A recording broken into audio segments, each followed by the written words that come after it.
الحمد لله أبدع ما أوجد وأتقن ما صنع وأحسن كل شيء خلقه وأحكم ما شرع.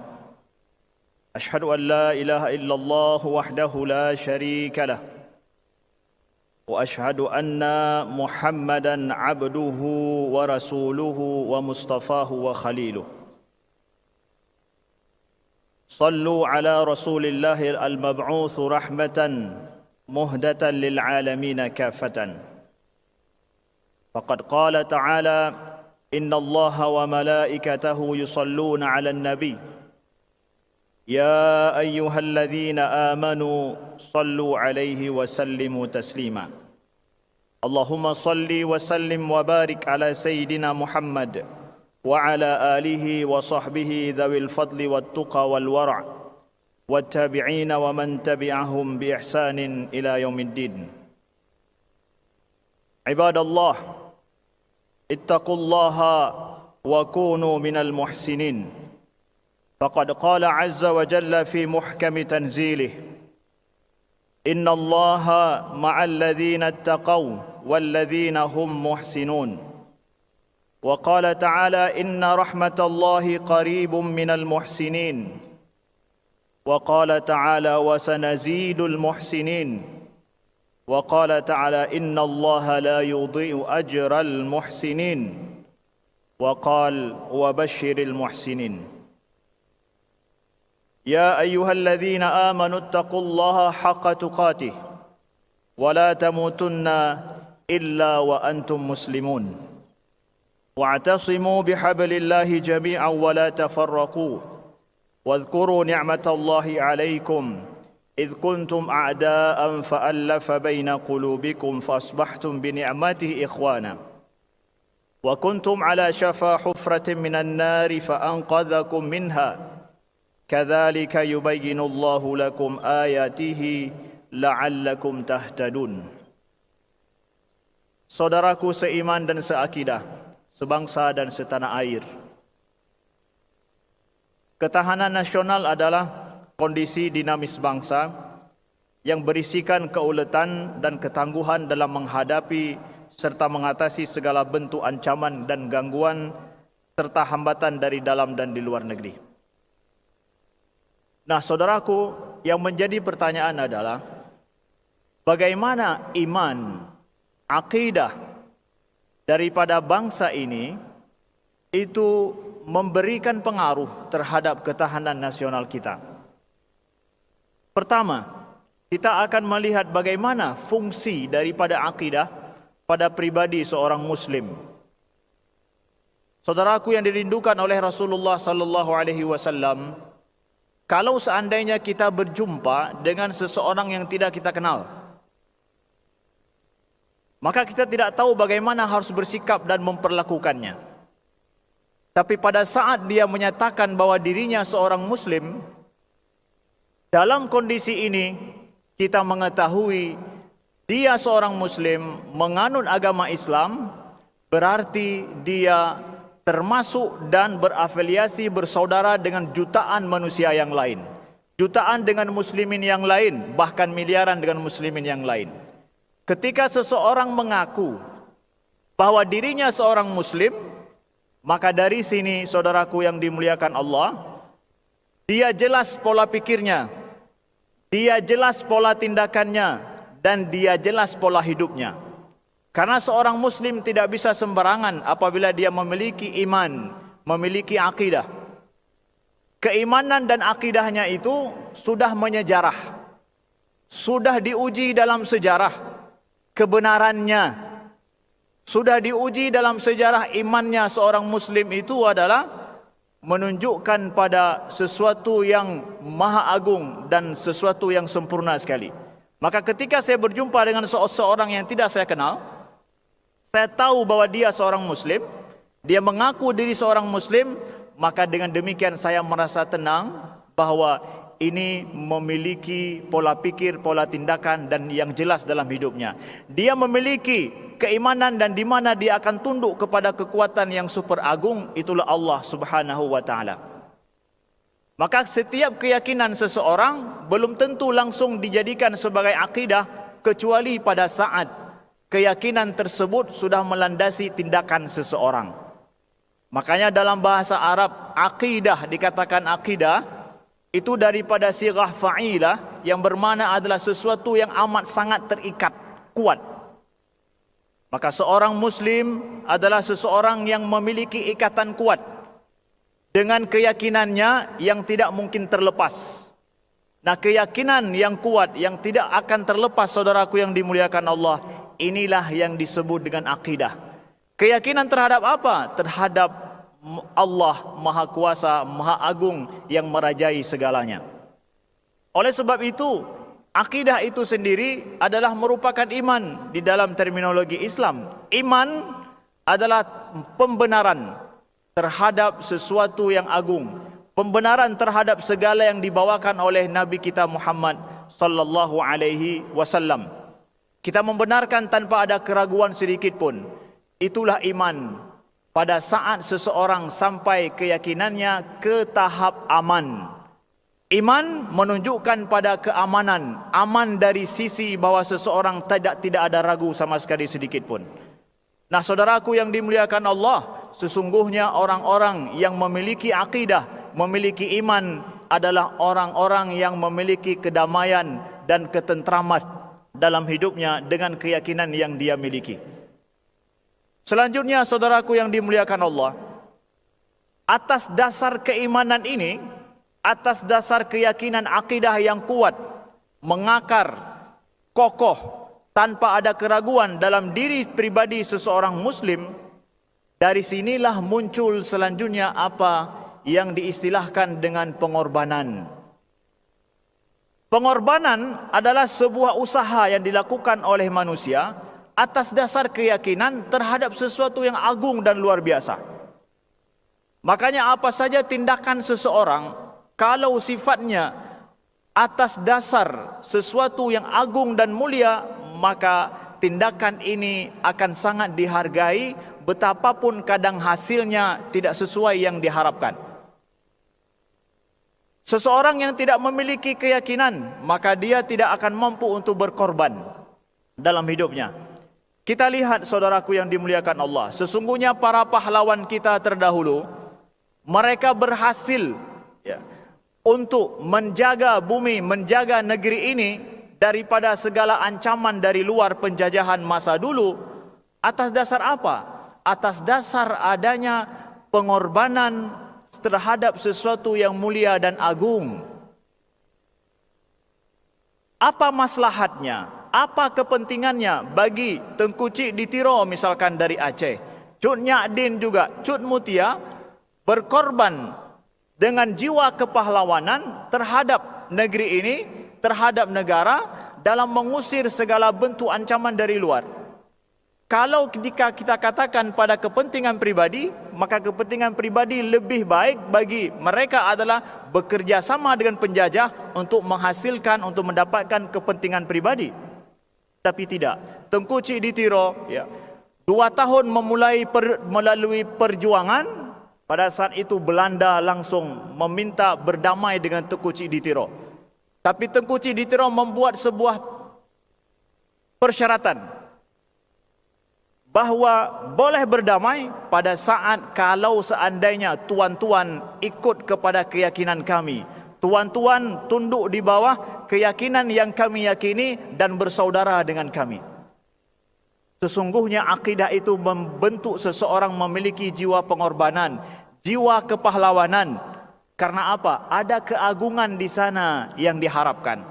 Cut Nyak Din meninggal, beliau di mana? Di pengasingan, dan hidup beliau adalah di hutan belantara. Pada saat beliau wafat dan syahid, begitu juga Tengku Cik Ditiro, pada saat itu negara kita belum merdeka. Apakah kita katakan gagal perjuangan itu? Tidak. Sampai hari ini harumnya nama mereka itu karena mereka berkorban. Demi apa? Demi keutuhan dan demi sesuatu yang mulia dan agung atas dasar keyakinan mereka. Di sinilah sesungguhnya akidah membentuk jati diri seseorang. Sesungguhnya akidah membentuk setelah itu adalah kemampuan berkorban untuk sesuatu yang mulia, bukan atas dasar kepentingan pribadi, bukan atas dasar kemaslahatan sendiri. Inilah dia fungsi akidah yang sangat penting pada diri kita, saudaraku yang dimuliakan Allah, selaku seorang mukmin yang sejati. Oleh sebab itu, Allah sebutkan di dalam Al-Quran dengan jelas, innamal mu'minuna alladhina amanu billahi wa rasulih wa lam yartabu wajahadu bi amwalihim wa anfusihim fi sabilillah ulaika humus shadiqun. Sesungguhnya orang-orang yang beriman itu hanyalah orang-orang yang percaya kepada Allah dan Rasulnya, kemudian mereka tidak ragu dan mereka berjihad dan berjuang dengan harta jiwa mereka di jalan Allah. Mereka itulah orang-orang yang benar. Orang mukmin itu adalah yang mampu untuk berjuang dengan jiwa mereka, dengan harta mereka di jalan Allah. Itulah mereka orang-orang yang benar, kata Allah Subhanahu wa taala. Kapan orang mukmin ini mampu seperti ini? Adalah pada saat iman dan akidahnya itu betul-betul telah menjadi tindakan dalam kehidupannya sehari-hari, saudaraku yang dimuliakan Allah. Selanjutnya, sesungguhnya akidah, iman yang mengakar kuat dalam diri seseorang daripada setiap pribadi bangsa ini, kemudian ini akan menjadi pondasi dasar terhadap jamaah ataupun komunal dalam kehidupan kita berbangsa dan bernegara. Karena sesungguhnya akidah, iman ini ya, yang bersumber daripada Al-Quran dan Sunnah Nabi sallallahu alaihi wasallam, itu adalah mengajarkan kepada cinta dan kasih sayang kepada sesama. Dengan jelas Rasulullah bersabda daripada Anas bin Malik radhiyallahu anhu, la yuhibbu ahadukum hatta yuhibba li akhihi ma yuhibbu li nafsihi. Tidak sempurna iman kalian, kata Nabi. Tidak sempurna iman kalian sampai kalian mencintai bagi saudara kalian seperti kalian mencintai diri kalian sendiri. Ini adalah sabda Nabi yang tertulis dengan tinta emas dalam sejarah, saudaraku yang dimuliakan Allah. Tidak sempurna iman kalian sampai kalian mencintai saudara kalian seperti kalian mencintai diri kalian sendiri. Apakah mampu para sahabat mewujudkan ini masa dulu? Allah merekam kisah sifat para sahabat Muhajirin dan Ansar di dalam Al-Quran. Dalam surat Al-Hasyr ayat ke-9 kita baca, وَالَّذِينَ تَبَوَّأُوا الدَّارَ وَالْإِيمَانَ مِنْ قَبْلِهِمْ يُحِبُّونَ مَنْ هَاجَرَ إِلَيْهِمْ وَلَا يَجِدُونَ فِي صُدُورِهِمْ حَاجَةً مِمَّا أُوتُوا وَيُؤْثِرُونَ عَلَى أَنفُسِهِمْ وَلَوْ كَانَ بِهِمْ خَصَاصَةٌ وَمَنْ يُوقَ شُحَّ نَفْسِهِ فَأُولَئِكَ هُمُ الْمُفْلِحُونَ. Dan orang-orang yang telah menempati kota Madinah dan telah beriman, yaitu orang Ansar, sebelum kedatangan mereka Muhajirin dari Mekah. Mereka orang Ansar mencintai orang yang berhijrah kepada mereka, dan mereka tiada menaruh keinginan dalam hati mereka terhadap apa-apa yang diberikan kepada mereka, yaitu Muhajirin, dan mereka mengutamakan orang-orang Muhajirin atas diri mereka sendiri sekalipun mereka dalam kesusahan. Dan siapa yang dipelihara kekikiran dirinya, mereka itulah orang-orang yang beruntung. Saudaraku yang dimuliakan Allah, orang Muhajirin dimuliakan oleh orang-orang Ansar di Madinah bukan karena orang Ansar memiliki kelebihan. Mereka membantu dan mencintai orang Muhajirin secara fisik, mental dan secara akidah. Allah sebutkan dalam ayat ini, sesungguhnya orang Ansar ya, memuliakan orang-orang Muhajirin dan mencintai mereka, padahal mereka itu sangat dalam kondisi membutuhkan. Artinya Ansar ketika membantu orang Muhajirin, kondisi mereka juga sulit. Tapi wa yu'thiruna ala anfusihim, mereka mengutamakan orang-orang Muhajirin walau kana bihim khasasa, walaupun mereka dalam keadaan sempit, terjepit, susah.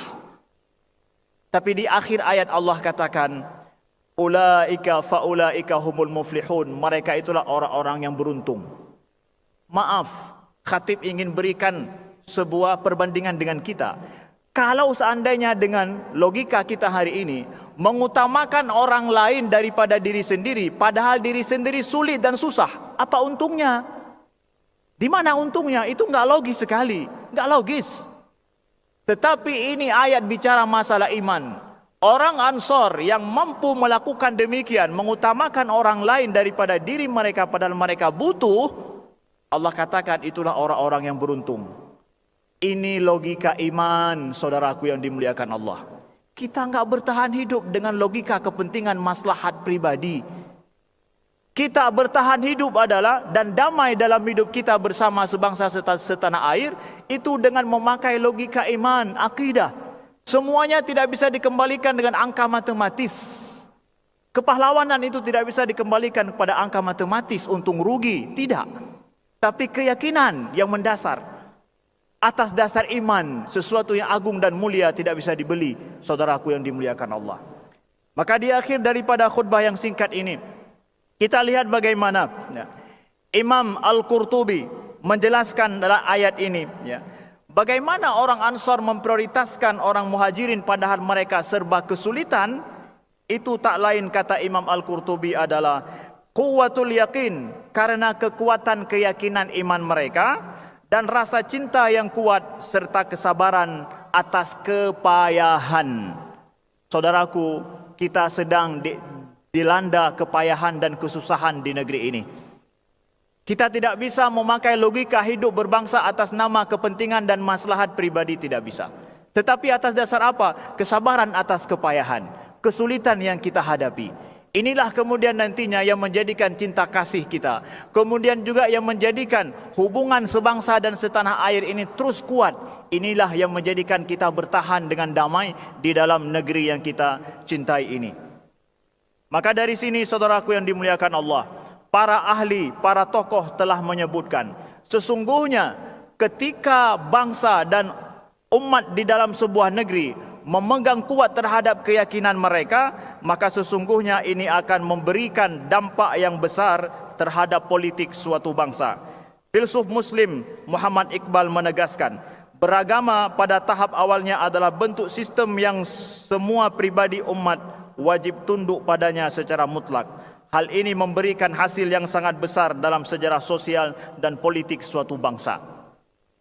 Inilah perlu kita rawat. Kita rawat negeri kita ini, kita rawat iman kita. Kita rawat iman daripada bangsa ini, maka kita akan mampu merawat negeri ini. Kesatuan mampu kita jaga, perpecahan mampu kita jauhi. Oleh sebab itu, jadikanlah iman kita selaku seorang Muslim ini adalah menjadi penyebab daripada kedamaian bagi diri kita sendiri, kedamaian bagi bangsa ini. Nah, di akhir daripada ini, wasiat kami selaku seorang anak petani yang jauh datang dari Aceh, bahwa sesungguhnya kepada umara kami, teruslah berbuat keadilan, teruslah berjuang untuk orang-orang fakir, orang-orang lemah. Fa innama tunsaruna bidu'afaikum, karena sesungguhnya kita akan menang, kita akan ditolong oleh Allah adalah pada saat kita menolong orang-orang yang lemah. Begitu juga kepada saudara-saudara kami rakyat Indonesia seluruhnya. Bertahanlah dalam kondisi kita sulit dilanda saat ini. Jangan gadaikan iman kita hanya dalam kondisi sulit dan sempit. Maka sesungguhnya ujian Allah kita hidup di dunia ini dengan berbagai macam ujian. Itu adalah ujian iman. Bertahanlah. Jangan gadai iman ini hanya gara-gara kesulitan hidup kita. Bertahanlah. Sesungguhnya dunia ini tempat uji coba. Tempat Allah mencoba kita dengan berbagai ujian dalam hidup. Mau hidup damai seluruhnya, itu di syurga. Syurga tempat kita damai di sana. Maka kuatkanlah iman kita, minta tolong kepada Allah. Sesungguhnya Allah Maha Penolong atas segala kesulitan yang dihadapi oleh hambanya. Aqulu qawli hadha wa astaghfirullaha li wa lakum. Ud'ullaha wa antum muqinuna bil ijabah.